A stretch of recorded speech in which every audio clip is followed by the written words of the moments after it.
오늘 이 저녁 시간 함께 읽을 하나님의 말씀 욥기 13장 13절에서 15절까지의 말씀입니다. 욥기 13장 13절에서 15절까지의 말씀 3절밖에 되지 않아서 모두 다 한 목소리로 말씀 읽도록 하겠습니다. 욥기 13장 13절 말씀부터 다 같이 읽도록 하겠습니다. 너희는 잠잠하고 나를 버려두어 말하게 하라. 무슨 일이 닥치든지 내가 당하리라. 내가 어찌하여 내 살을 내 이로 물고 내 생명을 내 손에 두겠느냐. 그가 나를 죽이시리니 내가 희망이 없노라. 그러나 그의 앞에서 내 행위를 아뢰리라. 아멘. 오늘 이 시간 우리는 모든 것을 받아들임이라는 제목을 가지고 오늘 우리가 읽은 하나님의 말씀 함께 나누는 시간 갖도록 하겠습니다. 고통 가운데서 우리가 가지고 살아가야 할 신앙생활의 표본에 대해 알려주는 욥기 그 13장의 말씀을 가지고 함께 나누는 시간 갖고 있습니다. 오늘 본문 말씀 가운데서 우리는 고통과 괴로움 가운데서 끝까지 하나님에 대한 신뢰를 놓지 않았던 욥의 모습을 배울 수 있게 될 것입니다. 그러면 까닭 없는 고통 가운데서 욥이 하나님 앞에 고백한 신앙의 고백이 무엇인지, 그리고 참된 신앙인의 모습이 무엇인지 오늘 본문 말씀 한 절 한 절 찾아보며 함께 알아보는 시간 갖도록 하겠습니다. 먼저 본문 13절 말씀에서 성경은 이렇게 기록합니다. 너희는 잠잠하고 나를 버려두어 말하게 하라. 무슨 일을 닥치든지 내가 당하리라 라고 말입니다. 여러분, 욥은요 이전까지 꼭꼭 숨겨왔던 자신의 진실된 마음을 이 13절 말씀을 통해서 친구들 앞에 선포하는 모습을 보이고 있습니다. 이전까지 욥은요 탄식의 기도를 통해, 그리고 친구들의 충고에 반응함을 통해 넌지시 돌려서 너희들의 충고가 나의 모든 문제를 해결하는데 아무런 도움을 줄 수 없다라는 것을 친구들에게 계속해서 알려왔습니다. 그럼에도 불구하고 친구들은 어땠죠? 친구들은요 욥이 무슨 말을 하는지, 욥의 탄식 가운데 담겨있는 그의 마음이 무엇인지는 전혀 신경 쓰지 않는 자들이었다는 것이죠. 그렇기 때문에 욥이 계속해서 충고를 멈추라 했음에도 불구하고 그들은 한 사람 돌아가면서 욥을 판단하고 욥을 정죄하며 마치 그들이 하나님을 대리하는 것처럼 욥에게 꾸준한 회개를 촉구하는 모습을 보였습니다. 그렇기 때문에 욥은 더 이상 그들의 충고를 듣고 있기를 거부했습니다. 그렇기 때문에 이 13절 말씀에서 욥은 친구들을 향해 이렇게 선포하고 있다는 것이죠. 이제 그만 너희들의 비난과 충고를 멈추고 내가 마음 편히 탄식을 통해 하나님께 기도하게 하라. 결과가 어찌 되든 너희가 무엇을 말했든 내가 그 모든 결과를 감당할 것이다 라고 말입니다. 욥은 친구들이, 그리고 친구들의 충고가 자신의 고통과 괴로움을 절대 해결해 줄 수 없다는 것을 확실히 알고 있는 자였습니다. 왜냐? 이 문제의 해결은 사람에게 달린 것이 아니라, 세상에게 달린 것이 아니라 오직 하나님 한 분에게 달려 있다는 것을 욥은 깨닫고 있었기 때문입니다.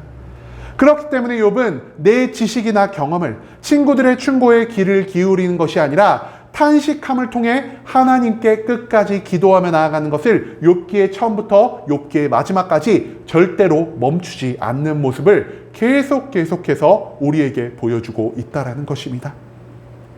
기도하지 않고는 하나님과 소통할 수가 없고요. 하나님과 소통하지 않고는 하나님께 구원을 간구할 수가 없고요. 하나님의 구원이 아니고서는 내가 까닭없이 경험하고 있는 이 모든 고통과 괴로움에서 벗어날 수 없다는 것, 이것을 욥은 확신하며 나아가는 자였다라는 사실을 우리는 이 13절 말씀을 통해서 배울 수 있게 된다는 것이죠. 그 다음 이어진 14절 말씀에서 성경은 이렇게 기록합니다. 내가 어찌하여 내 살을 내 이로 물고 내 생명을 내 손에 두겠느냐. 여러분, 이 14절 말씀 이해하기 쉬우신가요? 좀 어려우신가요? 조금 딱 읽었을 때 뭔가 아리송함이 머리에 남지 않으신가요?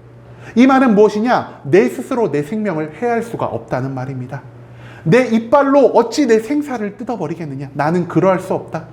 내 생명이 어찌 나의 손에 있는 것처럼 나의 생명을 내가 마음대로 주관하겠느냐? 나는 절대 그럴 수 없다라는 것을 욥은 이 14절 말씀을 통해 우리에게 가르쳐주고 있다는 것입니다. 즉 이 14절 말씀을 통해 우리가 배울 수 있는 것은요, 욥이 고통을 인내하며 나아가고 있다는 사실을 우리가 찾아볼 수가 있다는 것입니다. 이유 없는 고통을 당하고 있다라고 해서 욥은 모든 것을 포기하고 절망의 상황 가운데서 죽음만을 기다리거나 아니면은 내 스스로 내 목숨을 끊어 고통을 피하려 하는 어리석은 선택을 하지 않는 모습을 보입니다.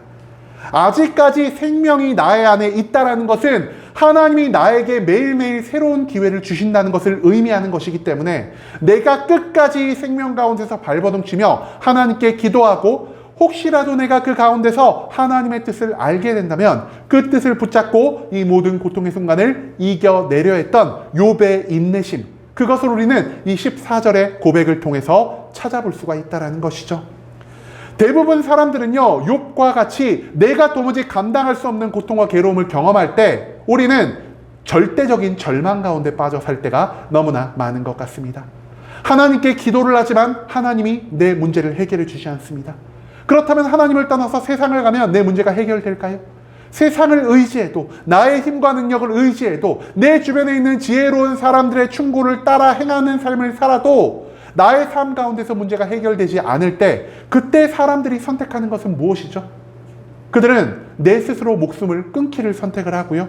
이제는 내가 아무런 희망이 없다라고 생각하여 아무 일도 하지 않고 절대적인 절망에 빠져서 오직 죽음만을 구하는 그러한 상황 가운데 놓이게 되었다는 사실을 우리는 내 주변에 수많은 절망에 빠진 사람들의 모습을 통해서 찾아볼 수가 있을 것입니다. 하지만 이 14절 말씀을 통해서 우리는 욥이 고통 가운데서 어떤 삶의 태도를 유지하고 있는지를 찾아볼 수가 있습니다.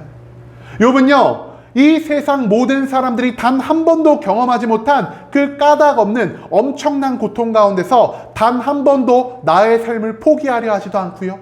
단 한 번도 절망에 빠져서 죽음만을 기다린 적도 없고요. 단 한 번도 나의 손으로 내 목숨을 스스로 끊으려 한 적도 없었다라는 것입니다. 욥은 이 모든 고통과 괴로움을 온전히 받아들일 줄 아는 자였습니다. 내가 이 고통과 괴로움 가운데서 끝까지 인내해야만 하나님의 결과물을 내가 볼 수 있을 것이다. 내가 이 고통과 괴로움 가운데서 지지 않고 끝까지 탄식함을 통해서라도 하나님께 기도해야 내가 하나님의 응답을 얻을 수 있을 것이야라고 생각한 그러한 욥의 마음이 이 14절 말씀 가운데서의 모든 인내를 통해 나타나고 있다는 것을 우리는 또한 절대 잊지 말아야 한다는 것이죠. 마지막 15절 말씀에서 성경은 이렇게 기록합니다.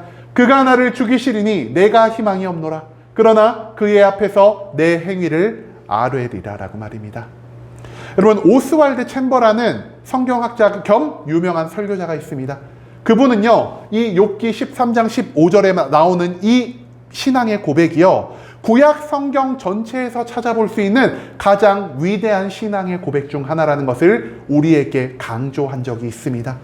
여러분, 욥은요, 자신에게 찾아온 이 까닭 없는 고난이 모두 하나님에게서 오는 것임을 확신하는 자였습니다. 즉, 나의 삶 가운데에서의 모든 심판이, 나의 삶 가운데서의 모든 문제 해결이, 나의 삶 가운데서의 모든 축복이 하나님이 아니고서는 주관할 수 없다라는 것을 인정하는, 즉 욥은 하나님을 온전히 경외하는 삶을 살아가는 자였다라는 사실을 우리가 먼저 기억할 수 있기를 소망합니다. 그렇기 때문에 욥은요, 이 모든 고통과 괴로움 가운데서 자기의 힘과 능력을 의지하지도 않았고요, 친구들의 도움이나 세상의 도움을 바라보지도 않고 오직 고통 저 너머에 있는, 고통의 시작이자 고통의 마침표가 될 수 있는 하나님 한 분만을 끝까지 바라며 그분을 온전히 신뢰하는 모습을 우리는 이 15절 말씀 가운데서 발견할 수가 있다는 것입니다.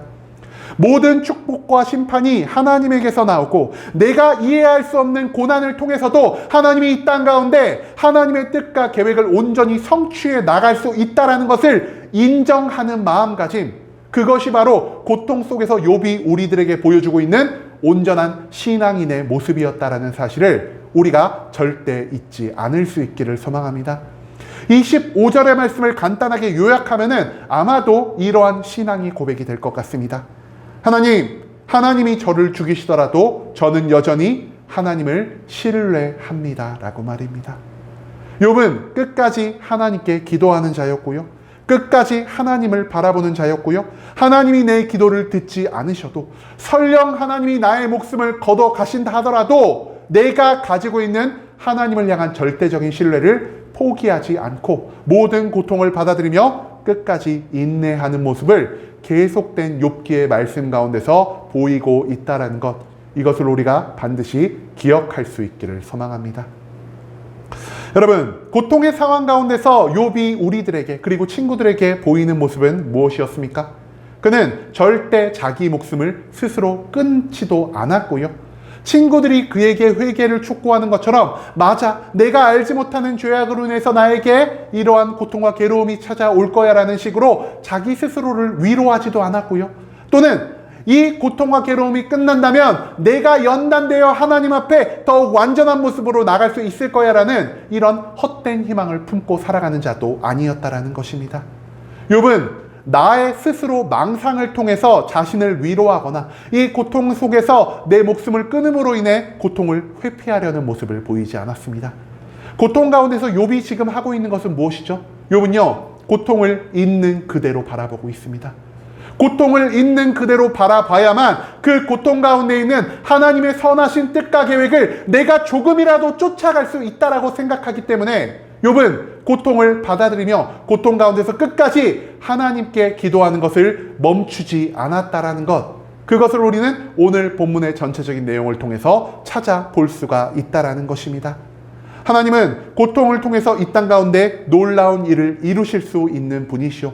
나의 고통이 이 땅 가운데 하나님의 작은 천국을 만드는 일에 사용이 된다라면은 나의 생명도 아깝지 않습니다. 하나님, 나의 고통을 사용하셔서 하나님의 일을 이루시옵소서라는 온전한 믿음의 고백을 했던 자가 바로 오늘 본문에 등장하는 욥의 신앙 생활이었다는 것, 그것을 우리가 오늘 본문 말씀 가운데에서 배워가야만 한다는 것입니다.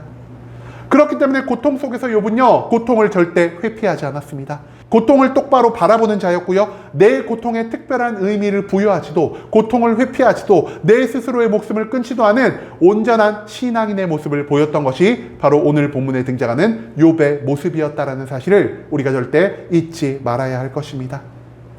여러분, 이제는 우리도 고통 속에서 오직 하나님 한 분만을 바라며 나아갈 수 있기를 소망합니다. 내 고통을 피하려 하지도 말고 내 고통에 쓸데없는 나 혼자만의 상상으로 만들어낸 특별한 이유를 부여하지도 말고 있는 고통을 온전히 받아들이며 그 가운데서 하나님의 뜻을 조금씩이라도 더듬어갈 수 있는 욥의 믿음이 우리들의 믿음이 될 수 있기를 원합니다. 내 삶에 그리고 이 세상의 모든 것들을 주관하시는 하나님을 인정하고 모든 고통 속에서도 욥과 같이 하나님을 신뢰하는 이 온전한 믿음을 끝까지 놓지 않고 살아갈 수 있는 순복음 함께하는 교회 모든 성도님들이 될 수 있길 간절한 마음으로 소망하겠습니다.